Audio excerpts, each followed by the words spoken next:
भारत देशामध्ये लोकशाही अंतर्गत आपले लोकप्रतिनिधी निवडण्यासाठी निवडणूक प्रक्रिया एक महत्त्वाचा भाग मानली जाते।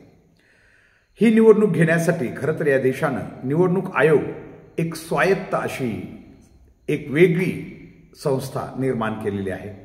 या निवडणूक आयोगाला पूर्णपणे निर्भयपणे कोणताही दबाव न घेता निवडणुका करण्याचा पूर्ण अधिकार आहे। मध्यंतरीचा TN शेषन यांचा काळ वगळता या देशाच्या निवडणूक आयोगानं फार काही लक्षवेधक कामगिरी केल्याचं दिसत नाहीये आणि त्यामुळं या देशातील लोकांच्या मनामध्ये निवडणूक प्रक्रिया आणि निवडणूक आयोग यांच्याबद्दल एक मोठं प्रश्नचिन्ह निर्माण झालंय। याच विषयावर आज आपण चर्चा करणार आहोत। नमस्कार, मी हनुमंत भोसले, आपण पाहत आहात BBC केज लाईव्ह। सध्या संपूर्ण महाराष्ट्रामध्ये स्थानिक स्वराज्य संस्था अंतर्गत नगरपंचायत आणि नगर परिषदा यांच्या निवडणुका सुरू आहेत। ही प्रक्रिया आता काही टप्प्यातून जात आहे आणि आता 2 तारखेला म्हणजे 2 डिसेंबर 2025 रोजी या नगरपालिका आणि नगरपंचायतसाठी मतदानी पार पडणार आहे। मात्र सध्या प्रचार सुरू आहे या सर्व नगरपंचायत नगरपालिकांच्या निवडणुकांचा। मात्र या निवडणुकांच्या प्रक्रियेतून जे बाहेर येऊ लागलेले आहे त्यानं मात्र भयान परिस्थिती निर्माण झाल्याचं चित्र आपल्याला पाहायला मिळतंय।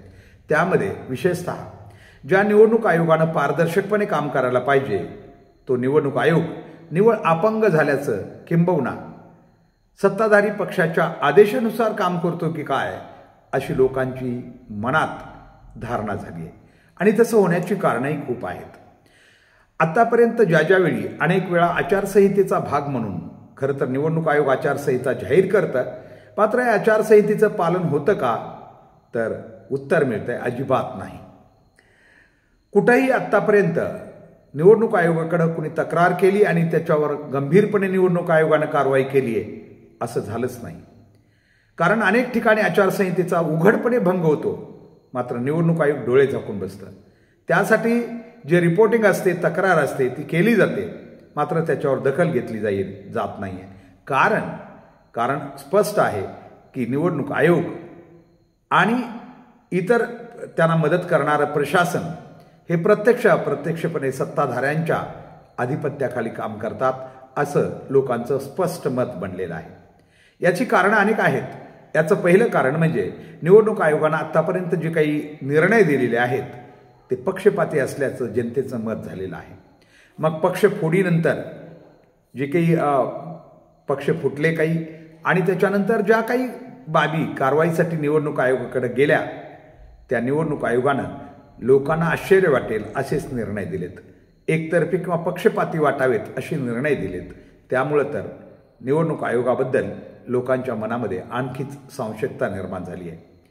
त्यात सध्या नगरपालिका आणि नगर परिषदेच्या महाराष्ट्रात ज्या निवडणुका सुरू आहेत या निवडणूक प्रचारामध्ये जी विधानं केली जात आहेत ती विधानं पाहून खरोखर निवडणूक आयोग या देशात आहे का आणि तो काम करतोय का असा प्रश्न मनात निर्माण झालाय।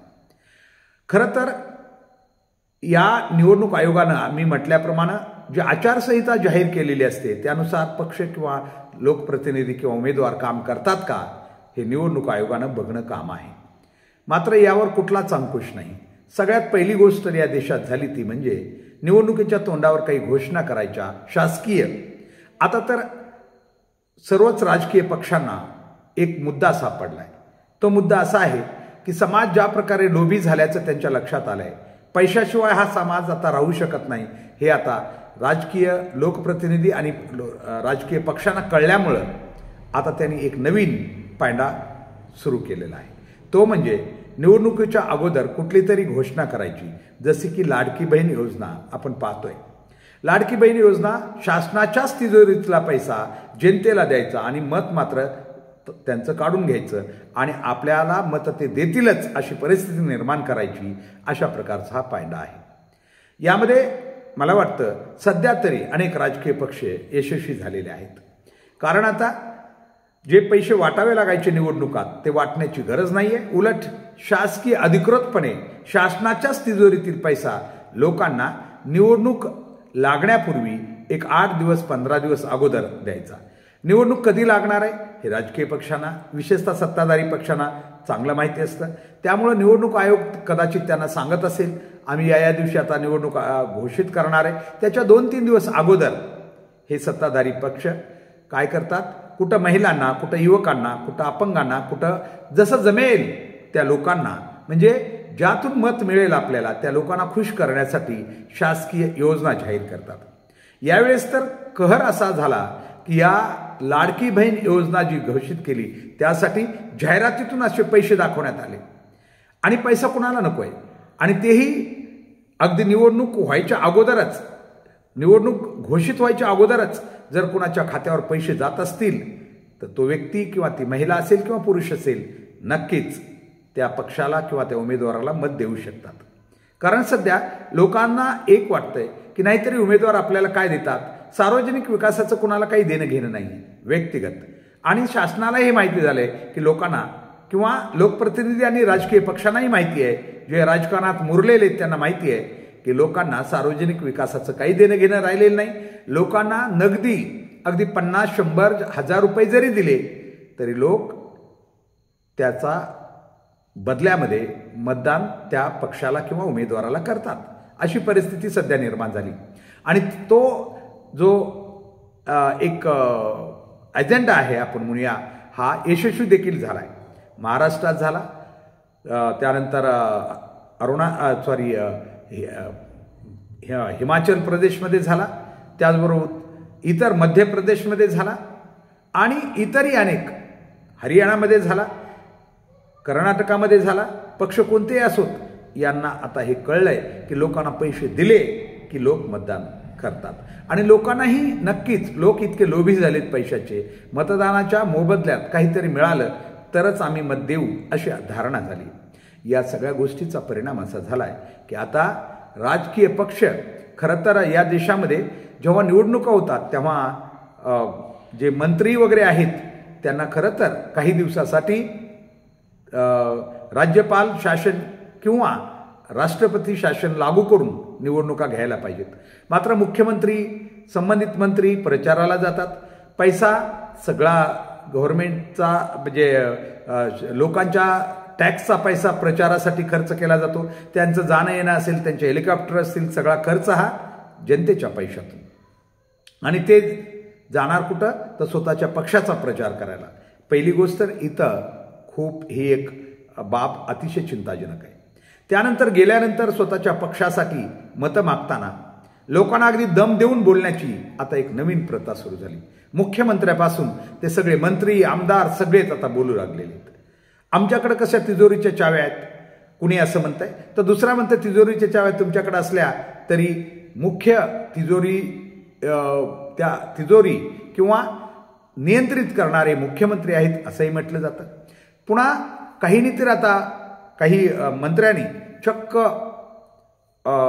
प्रचारादरम्यान मग गुलाबराव पाटील असतील की तुम्ही झोपू नका आता 1 तारखेला, कारण तुम्हाला त्या दिवशी लक्ष्मी दर्शन होणार आहे. आणि हे लक्ष्मी दर्शन कसं होणार ते त्यांच्या ज्या त्यांनी भाषेत सांगितलं ते ऐकण्यासारखे. आणि पुन्हा ते म्हणतात की नाही नाही, लक्ष्मी म्हणजे माझी बहीण आई असू शकते, आणि इकडं तर तिला लोकांजवळ झोपायला पाठवतात, लोक कसे समोर असतील हे तिथं सांगितलं जातंय. कोणी मच्छरदानीमध्ये पती पत्नीनं कसं झोपायचं याचा सल्ला देऊ लागले, तर कोणी दम देऊन तुम्ही जर मतदान नाही केलं तर पुन्हा आम्ही बघून घेऊ अशा प्रकारच्या धमक्या मतदारांना देत आहेत. मात्र तरीही निवडणूक आयोग गप्प आहे, शांत आहे. कुठल्याच एकाही अशा अतिशय वादग्रस्त आणि ज्याला आचारसंहितेचा भंग करणारी वक्तव्य केलेली असताना सुद्धा कुठेही आणखीन आचारसंहिता अंतर्गत गुन्हा दाखल झालेला नाही. म्हणजे निवडणूक आयोग झोपलेला आहे, पुन्हा निवडणूक आयोग बोलायला तयार आहे. कुणी आला नाही, कुणी तक्रार केली नाही म्हणून आम्ही काहीच करू शकलो नाही. अरे तुमचे प्रतिनिधी काय करतात? तक्रार म्हणजे सगळेच जर चोर असतील आणि त्यांनी चोऱ्या केल्या तर तुम्ही करू देणार का? तुम्ही स्वतः दखल का घेत नाहीये? कुणी तक्रार करावी अशी अपेक्षा कशाला? कारण हे तर सगळेच पक्षाचे चोर आहेत, तुमच्याकडे तक्रार कोण करेल? म्हणून याची दखल निवडणूक आयोगाने घ्यायला पाहिजे होती. पण अद्याप तर घेतली नाही. काही काही ठिकाणी तर कसे आम्ही घरकुल देणार नाही, महिला दम देऊन सांगतात, बघा दुसरा हप्ता मिळणार नाही तुम्हाला. इतकं निवडणुकामध्ये कसं काय बोललं जाऊ शकतं आणि इतकं उघडपणे हे आमिष कसं काय दाखवले जाऊ शकतात. काही काही ठिकाणी उपमुख्यमंत्री म्हणतात मग शब्द देऊ का मी. आता हा आचारसंहितेचा किती मोठा भंग आहे. म्हणजे सगळ्या गोष्टी तर होऊ लागलेल्या आहेत तरी निवडणूक आयोग कुठंही बोलायला तयार नाही किंवा त्याची दखल घ्यायला तयार नाही किंवा कुठं अद्याप अशी केस बी झाली नाही. मी बघतोय अनेक दिवसापासून आचारसंहिता फक्त नावाला असते, मात्र आचारसंहितेचा भंग केला म्हणून कुणाच्या उमेदवारी रद्द केली किंवा कुणावर काही कारवाई झाली आहे असं अजिबात नाही. जरी नावाला तक्रारी घेतल्या जात असल्या तरी त्याच्यावर कारवाई मात्र कधीच होत नाही. तर मग आचारसंहिता लावताच कशाला. आचारसंहितेनुसार काम करतंय कोण. कारण आत्ताच मी सांगितलं यावर्षी कहर झालेला आहे. नगरपंचायत आणि नगर परिषदांच्या निवडणुकामध्ये महाराष्ट्रात ज्या प्रकारे मुख्यमंत्र्यासह त्यांचं मंत्रिमंडळ, आमदार, खासदार ज्या प्रकारे बोलू लागलेले आहेत, आमिष दाखवू लागलेले आहेत, धमक्या देऊ लागलेले आहेत मतदारांना, या गोष्टी भारतीय लोकशाहीला खरं तर खूप घातक आहेत किंवा आचारसंहितेत बसणाऱ्या नाही आहेत किंवा या संविधानाच्या कुठल्याच कक्षेत बसणाऱ्या नाहीत. एक पारदर्शक निवडणुका होण्यासाठी या सगळ्या गोष्टी किती घातक आहेत याचा आम्ही आता विचार करावा लागेल. आणि मग याचा दुसरा एक परिणाम असा झाला आहे की ही सिस्टम आता कार्यान्वित झाल्यामुळं किंवा प्रत्यक्ष या गोष्टीला समाज मान्यता जवळ मिळाल्यामुळं सामान्य लोकांना आता कुठलीही ही निवडणूक लढवणं अवघड झालेलं आहे.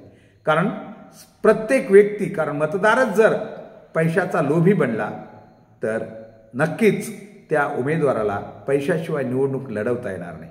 आणि मग याचाच अंदाज घेऊन किंवा मतदारांच्या मानसिकतेचा अंदाज घेऊन आता सर्वच राजकीय पक्ष आणि त्यांचे उमेदवार किंवा त्यांचे लोकप्रतिनिधी पैशातून सत्ता आणि सत्तेतून पुन्हा पैसा मिळवण्यासाठी आता ते पूर्णपणे सक्रिय झाले आहेत. मग आम्ही रडतो की ओरडतो काय हे भ्रष्टाचार झाला, पण आम्ही हे कधीच विचार करत नाही. मी अगोदर मतदान करताना कुणाचा पैसा घेतो का हे आपण अगोदर विचार करायला पाहिजे. आणि सार्वजनिक विकासाचं लोकांना काही देणं घेणं नाही. 1,500 बघा, फक्त 1,500 महिन्यावर महिला मतदान देतात, मात्र हे 1,500 महिलांचे कसे काढून घेतं शासन याच्यावर मात्र महिलांना कधीच डोळसपणे विचार करता आलेला नाही. 1,500 दिलेले घरगुती वस्तूंचे भाव प्रचंड प्रमाणात वाढून, पेट्रोल डिझेल सारख्या गोष्टी वाढून किंवा गॅस सारख्या गोष्टी वाढून हे 1,500 कधी परत केले. उलट 1,500च्या जागी अगदी 3 किंवा 5, 10,000. कारण का एकीकडे तुम्हाला दिलेत हा शब्द खूप मोठा आहे, मात्र काढून घेतले किती याचा अंदाज कुणालाच लागत नाही. आणि म्हणून जनतेनं आता डोळस होणं खूप गरजेचं आहे. पण असं म्हणतो आम्ही, पण जनता डोळस व्हायला तयार नाही आहे. कारण निवडणुकीचे 10 दिवस जनता बेधुंद झालेली असते, तंद्रीत गेलेली असते. त्यांना काय होतं हेही कळत नाही. आणि मग या 10 दिवसामध्ये निवडणूक काळामध्ये ते कुठल्या तरी आमिषाला बळी पडतात आणि 5 वर्षाचा जो सार्वजनिक विकास आहे किंवा इतर बाबी आहेत त्यापासून ते मुक्तात किंवा त्यापासून ते वंचित राहतात. मात्र या सगळ्या गोष्टीसाठी आता मतदारालाच कधीतरी ना कधी सुधारावं लागेल, तरच या लोकशाहीचं भविष्य जिवंत राहू शकेल. नसता पुढच्या पिढीला जे काही आम्ही करून ठेवायलोत अशा प्रकारच्या निवडणुका, भ्रष्ट प्रणाली, गैरप्रकार, यामुळं पुढच्या पिढींना याचा प्रचंड मोठा त्रास होऊ शकतो. आणि ते कदाचित म्हणू शकतील की आमचे पूर्वज इतके भ्रष्ट होते की त्यांनी कदाचित हा पैंडा आम्हाला पुढं चालू करून ठेवला आहे. खूप घातक गोष्ट आहे. चला सुरुवात स्वतःपासून करूया आणि या देशाचं हे निवडणूक चित्र बदलूया. निपक्ष आणि निर्भयपणे निवडणुका कशा पार पडतील एक नागरिक म्हणून आपण यासाठी प्रयत्न करूया. आपल्याला हा व्हिडिओ कसा वाटला नक्की कळवा. लाईक करा, शेअर करा. आणि विनंती आहे की BBC केज लाईव्ह हे आपलं चॅनल जे सत्य आणि वास्तव मांडण्यासाठी आपण प्रयत्न करतो. अनकट जे काही आपण बोलतो ते आहे तसं त्यामध्ये कुठलंही रंगरंगोटी करत नाही किंवा त्याला कुठला मसाला लावून सांगण्याचा प्रयत्न होत नाही. ज्या घटना असतील, जे विचार असतील ते जशाच तसे मांडण्याचा प्रयत्न करतो. म्हणून आपल्या सर्वांना विनंती आहे की कृपया हे चॅनल नक्की सबस्क्राईब करा. Thank you very much. धन्यवाद.